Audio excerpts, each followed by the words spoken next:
Silence des armes, retrait de l'armée israélienne. Après presque un mois de guerre, la bande de Gaza retrouve un certain calme à la faveur d'un cessez-le-feu de 72 heures entre l'État hébreu et le Hamas. Des milliers de Palestiniens ont mis à profit cette trêve pour rentrer chez eux. Au-delà des pertes humaines, cette guerre aurait causé entre 4 et 6 milliards de dollars de dégâts directs. Henri Leclerc mis en examen dans l'affaire du double meurtre de Montigny-les-Metz. Celui qui avait dans un premier temps avoué le meurtre de 2 enfants avant de se rétracter a finalement été mis en examen à l'issue d'une audience mardi avec le juge d'instruction. La Banque mondiale se mobilise face à l'épidémie d'Ebola en Afrique de l'Ouest. 200 millions de dollars vont être débloqués en urgence pour aider la Guinée, le Libéria et la Sierra Leone, les principaux pays touchés. Le virus a déjà tué près de 900 personnes. Les États-Unis sont également concernés. Une missionnaire et un médecin contaminés au Libéria ont été rapatriés vers Atlanta par avion sanitaire.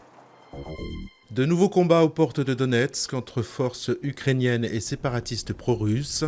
Les affrontements s'intensifient depuis quelques jours autour du principal fief des insurgés, avec pour but affiché par Kiev d'isoler les pro-russes jusqu'à épuisement et de préparer ainsi la libération de la ville.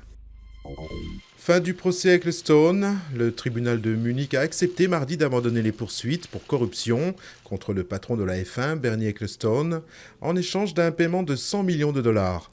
Une décision qui va permettre à l'homme d'affaires britannique, qui règne sur un empire économico-sportif, de s'épargner le risque d'une condamnation.